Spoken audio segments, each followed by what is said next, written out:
C'est tout l'effet que ça te produit? Oh, je t'en prie, Ken. Oublierais-tu que je suis un des co-auteurs des romans policiers les plus célèbres? Est-ce qu'on a retrouvé Jim? Si on l'a retrouvé. Et qui vous a dit qu'il avait disparu? Alors ça m'a éclairé. Idée pour un prochain bouquin, le parfait alibi. A veut assassiner B. Columbo, 1968. 15 faits étranges que vous ignoriez. Il y a plus de 58 ans que Columbo a été diffusé pour la première fois, mais peu de gens ont entendu parler de ce qui se passait vraiment derrière cet imperméable froissé et ce cigare éternel. Tout le monde se souvient de ce lieutenant qui n'élevait jamais la voix, qui semblait perdu dans sa propre distraction, qui revenait toujours vers la porte juste au moment où le suspect se sentait enfin en sécurité, et qui, pourtant, ne laissait jamais échapper un meurtrier. Des générations entières ont grandi en regardant cette même scène se répéter épisode après épisode. Le calme avant la question qui détruisait tout. Ce que l'on voyait à l'écran était déjà mémorable en soi, mais ce qui se passait derrière les caméras s'est révélé encore plus étrange, plus improbable et, dans certains cas, franchement difficile à croire. Aujourd'hui, nous vous racontons 15 faits insolites sur Columbo que vous ne connaissiez probablement pas. Vérifiez un par un pour ne rien vous raconter d'inventé, et croyez-nous, le numéro 1 va vous faire voir la diplomatie internationale d'une façon que vous n'auriez jamais imaginée. Avant de commencer, n'oubliez pas de mettre un pouce bleu, de vous abonner et d'activer la petite cloche. Merci. Vous ne sentez pas comme une sorte d'épouvantable odeur? Je crois bien qu'en voilà la cause avec un cigare. Numéro 15.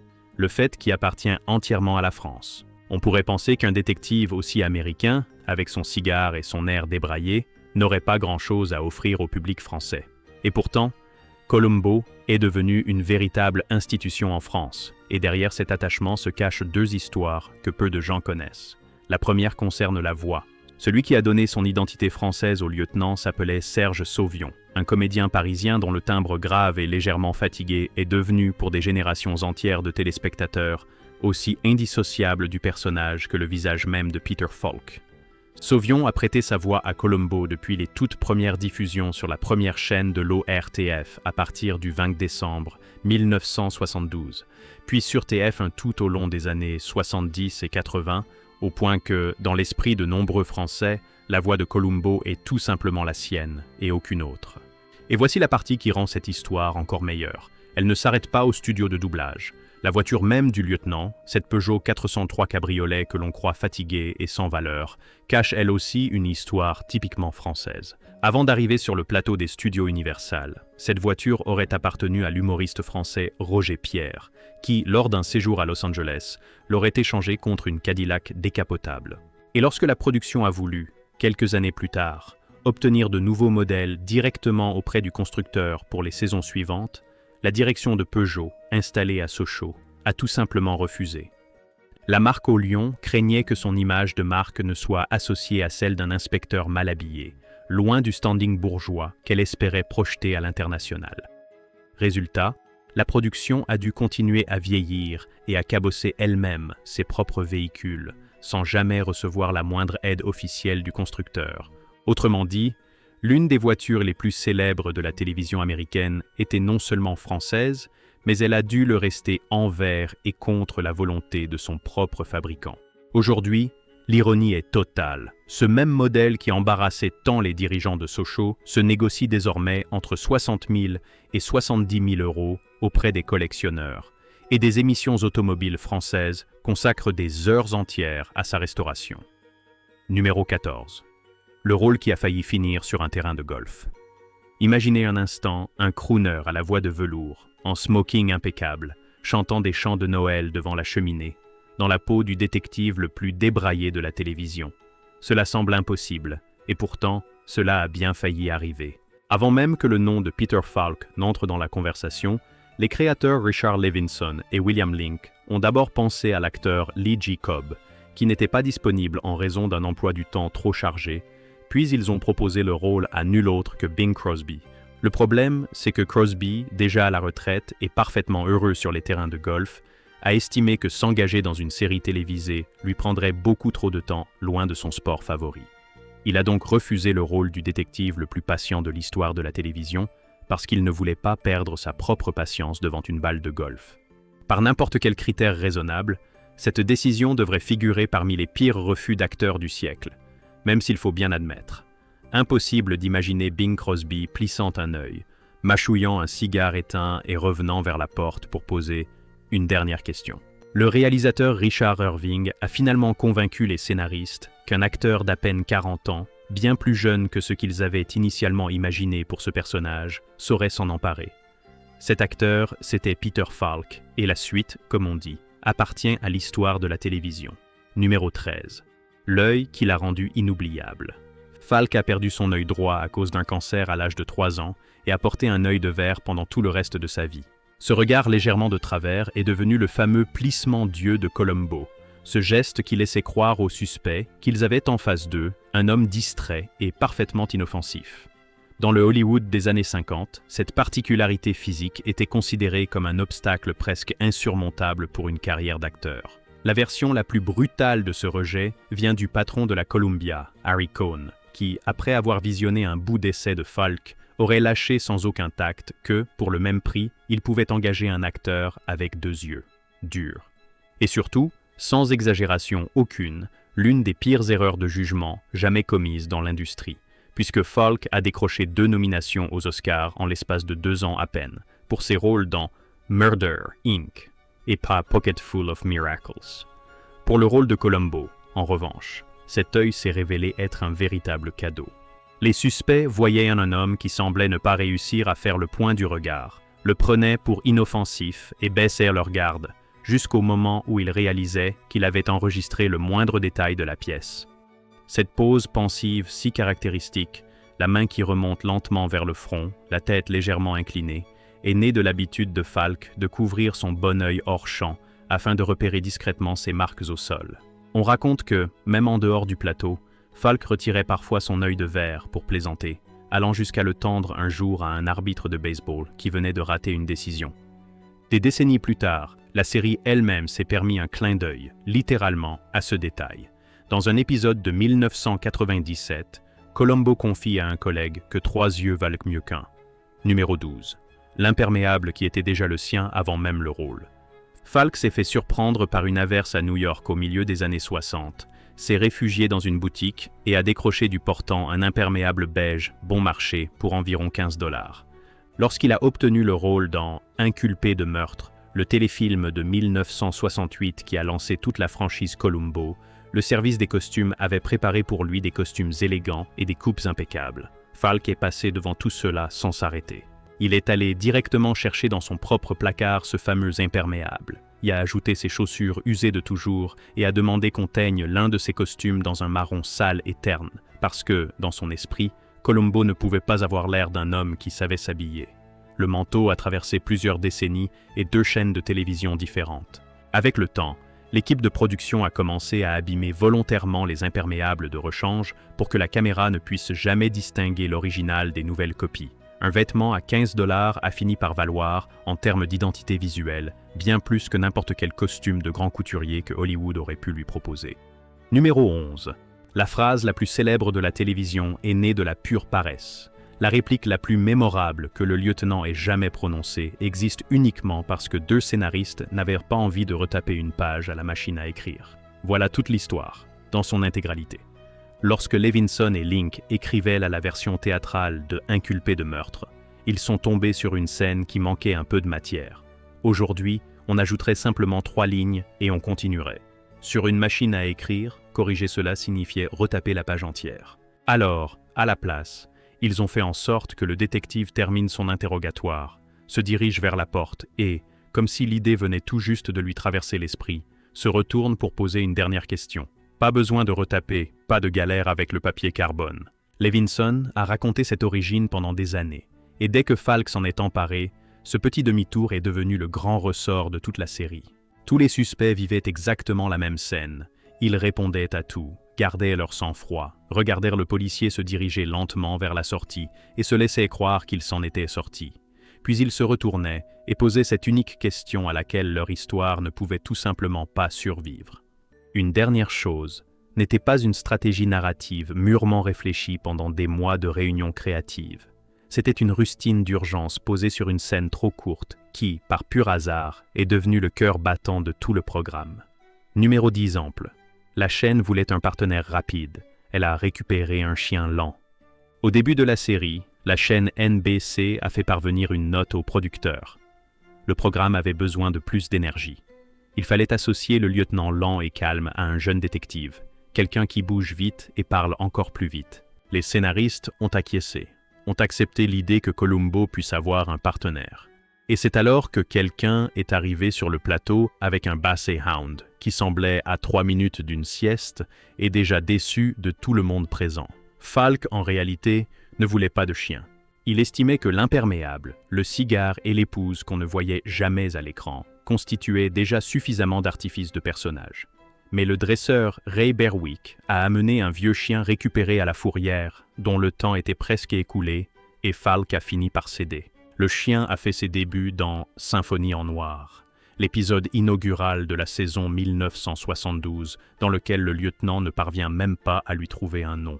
Il propose Fido, essaie Beethoven, abandonne et se contente de l'appeler simplement le chien. Lorsque le premier chien est mort, son remplaçant était un Basset beaucoup plus jeune, qui semblait trop propre et trop en forme pour appartenir à Columbo. L'équipe de production a donc commencé à vieillir le nouveau chien au maquillage avant chaque tournage. Falk aimait raconter en riant aux journalistes que son propre maquillage ne prenait que quelques secondes et qu'il devait ensuite s'asseoir et attendre que l'on finisse de maquiller le chien. Numéro 9. La vieille guimbarde qui était en réalité une pièce de collection. Chaque suspect fortuné de la série jaugeait le lieutenant de haut en bas dès qu'il le voyait arriver en cahotant dans sa voiture. Un petit cabriolet français, cabossé, a un nid de poule de s'effondrer complètement, exactement le genre de véhicule qu'un millionnaire rejetterait d'un simple coup d'œil. C'était tout le contraire. Cette voiture si triste d'apparence était en réalité un cabriolet Peugeot 403 de 1959, dont seulement environ 2000 exemplaires furent fabriqués entre 1955 et 1961. Cuir véritable, ingénierie européenne, une petite fortune à l'état neuf, et aujourd'hui un objet convoité par les collectionneurs. Falk l'a choisi lui-même en parcourant le parking des studios Universal à la recherche de la voiture parfaite pour un homme dont toute la carrière reposait sur l'art d'être sous-estimé. Il a aperçu le nez de la voiture qui dépassait d'une rangée de véhicules, a découvert qu'elle ne démarrait même pas et a décidé que c'était elle. Après les années sur NBC, Universal a vendu la voiture à une famille de l'Ohio. Lorsque la chaîne ABC a relancé la série des années plus tard, la production a retrouvé le propriétaire, a loué à nouveau la voiture d'origine et s'est procuré quelques exemplaires supplémentaires du modèle 403 pour alimenter les tournages. Tous, cela dit, sont restés délibérément abîmés pour ne jamais briser l'illusion. Numéro 8. L'épisode qui a lancé la carrière de deux futures légendes. Le tout premier épisode officiel de la série, intitulé « Le livre témoin », a été diffusé le 15 septembre 1971. En apparence, il s'agissait d'un simple mystère bien ordonné de plus. Mais derrière la caméra, deux hommes s'apprêtaient à réécrire entièrement l'industrie du divertissement. À la réalisation se trouvait un jeune homme de 24 ans qui essayait encore de prouver qu'il avait sa place chez Universal, nommé Steven Spielberg, 4 ans avant Les Dents de la Mer. Le scénario venait d'un scénariste de 27 ans, Steven Bochco, déjà sous contrat depuis plusieurs années avec Universal, à qui il restait encore à écrire des séries comme Hill Street Blues, L.A. Law et NYPD Blue. Tous deux s'appelèrent Steven et tous deux étaient sur le point d'exploser en tant que figure centrale de la télévision américaine. Spielberg a filmé cet épisode comme s'il s'agissait d'un long métrage et non d'un simple travail télévisuel, et les deux jeunes créateurs se sont si bien entendus qu'ils sont restés amis pendant des décennies. Les fans ont passé des années à figer des images du livre témoin pour repérer dans les mouvements de caméra le futur réalisateur de superproduction. Il est bien là, caché à la vue de tous. Personne, en 1971, n'avait la moindre idée de ce qui se préparait. Falk a été si impressionné par les choix du jeune Spielberg, comme filmer une scène de rue au téléobjectif depuis un immeuble de l'autre côté de la rue, une technique peu courante à la télévision de l'époque, qu'il a fini par dire au producteur que ce garçon était littéralement trop bon pour se contenter de faire Columbo. Il avait raison, même si, heureusement pour la série, Spielberg lui-même a toujours gardé un souvenir tendre de ce tout premier travail tout au long de sa carrière. Pause, amis vidéo. Petite pause. Si vous appréciez ce voyage dans les coulisses de Columbo, mettez un pouce bleu à la vidéo. Cela indique à YouTube qu'il y a encore des gens qui aiment les détectives en imperméable froissé et à la patience infinie. Abonnez-vous si ce n'est pas déjà fait. Et dites-nous en commentaire quel est votre épisode préféré ou quel suspect vous avez le plus aimé, voire tomber dans le piège du lieutenant. Très bien, reprenons le compte à rebours. Numéro 7. L'expert en efficacité devenu Columbo. Regardez n'importe quel épisode et vous verrez toujours le même mouvement se répéter. Le lieutenant entre, écoute une histoire bien ficelée et parfaitement cohérente, et commence à picorer les détails qui ne collent pas. Il trouve la pièce cassée, tire sur le fil qui dépasse, et ne s'arrête pas tant que toute l'histoire ne s'écroule pas. Et aussi incroyable que cela puisse paraître, c'est exactement ce que Falk faisait, mais contre salaire, bien avant de devenir acteur. Tout juste sorti de son master dans les années 50, il a travaillé dans un bureau à Hartford, dans le Connecticut, comme analyste pour le bureau du budget de l'État, un expert en efficacité, comme il aimait lui-même se décrire avec humour. Le travail consistait à étudier le fonctionnement des agences gouvernementales, à repérer ce qui ne fonctionnait pas et à proposer des solutions.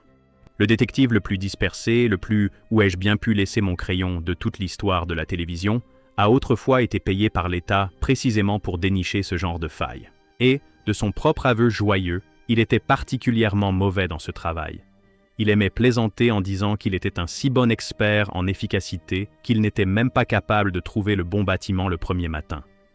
Le soir et le week-end, il fréquentait le théâtre amateur puis des cours d'art dramatique, jusqu'à ce que son professeur lui dise un jour d'abandonner définitivement sa mallette. Falk a démissionné à 28 ans.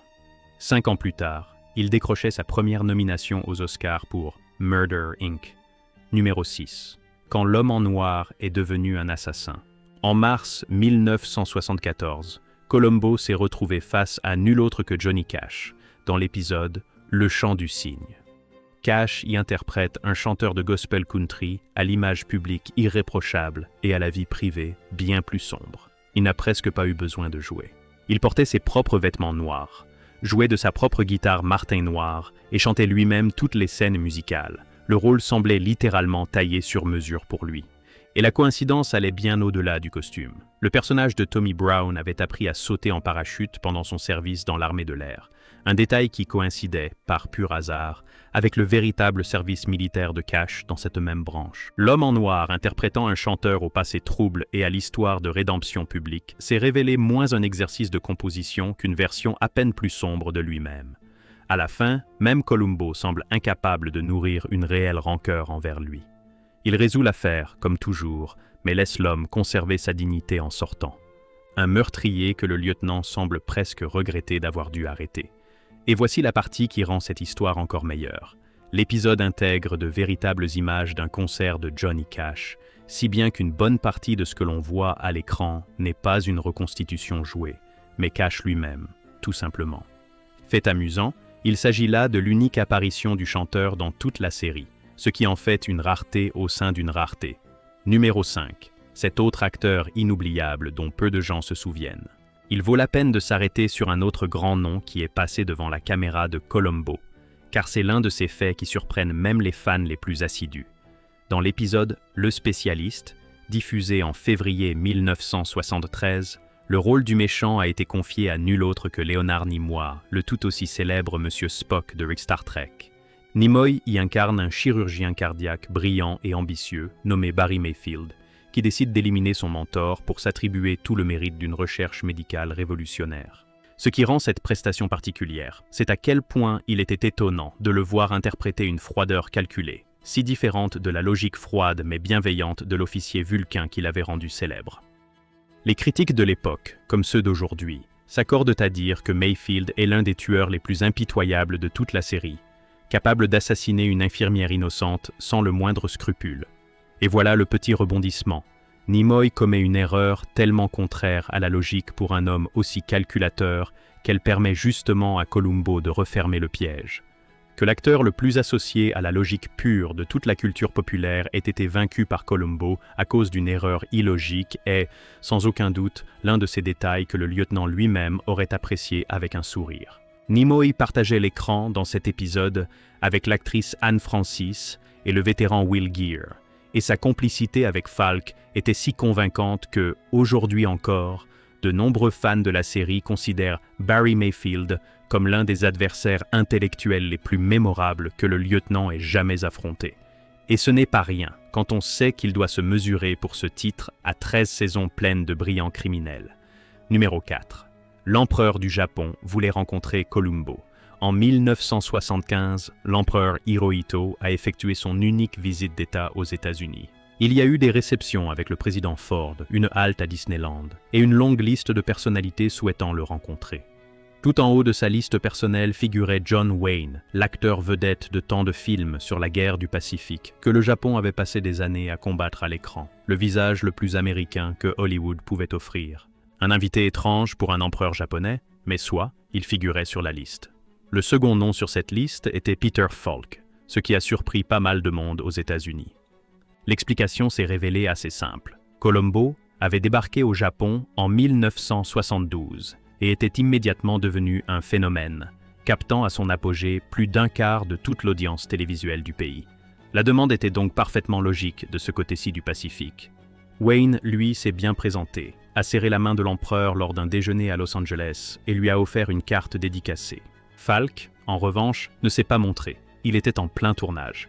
Le souverain d'un pays de plus de 100 millions d'habitants n'a jamais rencontré le lieutenant, tout simplement parce que ce dernier avait un tournage prévu ce jour-là. Prenez un instant pour y penser. Un empereur, fort de siècles de protocole impérial derrière son nom, demandant à rencontrer un acteur américain qui, à ce moment précis, se trouvait presque certainement sur un plateau, en train de faire semblant de ne pas tout à fait comprendre l'aveu qu'un suspect venait de lâcher. Falk lui-même racontait cette anecdote avec un sincère étonnement, bien conscient que sa célébrité au Japon avait atteint un niveau totalement différent de celle qu'il connaissait dans son propre pays. Numéro 3. Le prénom caché en pleine lumière. Tout au long de la série, à chaque interrogatoire, à chaque une dernière chose, personne n'a jamais prononcé à voix haute le prénom du lieutenant. Pas une seule fois. C'est devenu l'un des plus longs mystères de la télévision. Les suspects demandaient, les journalistes demandaient, et la réponse était toujours une variante de simplement Columbo. Levinson et Link ont volontairement laissé la question sans réponse. Sauf qu'un badge, lui, a bel et bien existé. Dans l'épisode Poids mort, diffusé en octobre 1971, Columbo montre sa carte d'identité à un témoin pendant à peine 2 secondes, le genre de détail que personne, en 1971, n'avait la moindre chance de repérer. Et là, écrit à la main de façon parfaitement lisible, on pouvait lire « Frank Columbo ». Ce détail est resté là pendant des années, et le service des accessoires a continué à le reproduire. Le même nom est réapparu sur le badge d'un épisode de 1976, sur un sachet de preuves en 1989, puis à nouveau sur la carte d'identité en 1991. 2 décennies à s'obstiner sur Frank. Les fans ont fini par arrêter l'image et plisser les yeux, comme s'il jouait au même jeu que le détective lui-même. L'homme dont tout le talent consistait à remarquer ce que personne d'autre ne prenait la peine de voir, avait, sans le vouloir, tendu à son public exactement la même épreuve. Numéro 2. Le procès de 300 millions de dollars pour un faux prénom. Et voici l'un des faits les plus absurdes de toute cette liste. L'écrivain spécialisé dans les questions de culture générale, Fred L. Worth, a publié en 1974 un livre intitulé The Trivia Encyclopedia et y a délibérément inséré une information totalement inventée, que le prénom de Columbo était Philippe. Il avait fait cela comme un piège anti-plagiat pour pouvoir identifier quiconque copierait son travail sans jamais le créditer. 10 ans plus tard, en 1984, Worth a retrouvé exactement cette information inventée imprimée sur une carte du célèbre jeu de société Trivial Pursuit. Convaincu de tenir la preuve définitive qu'on lui avait volé son travail, Worth a poursuivi les créateurs du jeu en justice, réclamant 300 millions de dollars. Les responsables du jeu ont reconnu devant le tribunal avoir effectivement utilisé le livre de Worth comme l'une de leurs sources, mais le juge a estimé que des faits, même inventés à l'intérieur d'un ouvrage de culture générale, ne pouvaient pas être protégés par le droit d'auteur de la même façon qu'une œuvre créative. Worth a perdu son procès, a fait appel, a de nouveau perdu, et a même tenté de porter l'affaire jusqu'à la Cour suprême des États-Unis, qui a refusé de l'examiner. Ainsi, officiellement, le badge indique Frank. Le jeu de société a longtemps affirmé Philippe, et la série elle-même n'a jamais prononcé un seul mot à ce sujet. Numéro 1. Le jour où Columbo a calmé tout un pays. En 1974, si l'on en croit l'histoire, et Peter Falk adorait la raconter, la Roumanie s'est retrouvée à court d'épisodes de Columbo. Le programme était l'une des rares séries américaines autorisées à la télévision d'État roumaine, rationnée par des quotas et des grilles de programmation strictes, mais devenait un véritable événement chaque fois qu'elle était diffusée, avec une popularité comparable à celle d'Elvis Presley dans la région. Puis les nouveaux épisodes se sont tout simplement épuisés. La série ne produisait qu'une poignée d'épisodes par an, et le public roumain n'était pas du tout prêt à accepter cette pause. Les fonctionnaires du gouvernement ont commencé à s'inquiéter. Selon les récits, une série de câbles diplomatiques aurait circulé entre l'ambassade de Bucarest et Washington au printemps 1974, tout cela à cause d'un détective de fiction en imperméable. Le département d'État a alors fait quelque chose d'assez étrange. Il a appelé Falk. On voulait qu'il enregistre un message destiné au peuple roumain, essentiellement dans la peau de Columbo, assurant à chacun que tout allait s'arranger. Falk a accepté. On lui a alors remis un script dont les dernières lignes étaient écrites en roumain, une langue dont il ne connaissait pas le moindre mot. Il a donc fait exactement ce que Columbo aurait fait. Il s'est débrouillé sur place, lisant l'anglais lui-même et prononçant syllabe par syllabe la fin en roumain, dans une chambre d'hôtel entourée d'une équipe minuscule. Selon l'un des câbles de l'ambassade, ce message aurait touché environ 10 millions de téléspectateurs. Des décennies plus tard, lorsque des journalistes ont tenté de retrouver cet enregistrement, presque aucun des Roumains qu'ils ont pu localiser ne se souvenait de l'avoir jamais vu. Le câble affirmait que le message avait été diffusé. Le public, lui, répondait « Quel message ?» Environ un an plus tard, le département d'État a rejoué exactement le même coup, cette fois avec Telly Savalas et son personnage de Kojak. Alors, quoi qu'ils aient bien pu penser avoir réussi avec Falk, cela a suffisamment bien fonctionné pour être répété une seconde fois. Que Falk ait réellement calmé tout un pays ou qu'il ait simplement raconté pendant 30 ans la meilleure version d'une excellente histoire, à ce stade, cela n'a presque plus d'importance. Avec ça, vous savez ce qui vous attend. Le jury va éclater de rire. Un vrai cercle vicieux. Et tout à coup, j'ai eu comme une lueur. Fait bonus, une statue en plein cœur de l'Europe. Avant de conclure, voici un fait supplémentaire qu'il était impossible de laisser de côté. Dans une rue animée du centre de Budapest se dresse un Columbo de bronze grandeur nature. Imperméable, cigare, cette inclinaison de tête qui annonce qu'il est sur le point de poser une question à laquelle personne n'a envie de répondre. Et à ses pieds, bien entendu, le chien. La statue a été installée en 2014 dans une rue appelée Falk Mixa. La rue, cela dit, ne porte pas ce nom en l'honneur de l'acteur, mais en celui de Mixa Falk, un journaliste et homme politique hongrois du XIXe siècle. Pendant des années, certains habitants ont affirmé que Peter Falk descendait d'une manière ou d'une autre de cette lignée. Les généalogistes ont mené l'enquête et n'ont rien trouvé du tout. Falk avait bien des racines hongroises, mais du côté de la famille de sa mère, et non par cette branche en particulier. Le maire du district de l'époque a publiquement reconnu que le lien n'avait jamais été prouvé, et la statue a tout de même été construite. Parce qu'à ce stade, le personnage comptait déjà bien plus que l'exactitude généalogique. Le meilleur détail de toute cette histoire, le chien de bronze a été modelé d'après un véritable basset budapestois nommé Franzi, qui s'est présenté en personne à l'inauguration. C'est ainsi qu'un détective de la brigade criminelle de Los Angeles, entièrement fictif, s'est retrouvé coulé dans le bronze et installé pour toujours dans une rue hongroise, à des milliers de kilomètres de la moindre affaire qu'il ait jamais résolue. Les touristes se prennent sans cesse en photo à ses côtés. Le chien, lui, continue d'avoir l'air parfaitement blasé. Juste derrière le lieutenant, presque invisible, se trouve même un petit écureuil de bronze tenant un pistolet, œuvre d'un autre artiste local qui a décidé, des années plus tard, d'ajouter son propre petit mystère non résolu à une rue qui n'en manquait déjà pas. Comme si Budapest avait décidé qu'aucun hommage à Columbo ne serait complet sans laisser, volontairement, une petite énigme supplémentaire pour les curieux. Et voilà. 15 faits étranges, plus un bonus sur un détective qui a transformé sa propre distraction en arme absolue et un imperméable bon marché en symbole mondial de la télévision, d'un chanteur tout en noir jusqu'à un empereur japonais, en passant par un procès à plusieurs centaines de millions de dollars et une statue de bronze à des milliers de kilomètres de Los Angeles. Dites-nous en commentaire lequel de ces faits vous a le plus surpris et si vous en connaissiez déjà certains avant cette vidéo. N'oubliez pas de mettre un pouce bleu, de vous abonner et d'activer la petite cloche pour ne rater aucun de nos prochains voyages dans les coulisses de la télévision classique. À bientôt, ici sur Détective d'autrefois. les couleurs à l'endroit marqué qui correspond au numéro. Et ça reconstitue le tableau.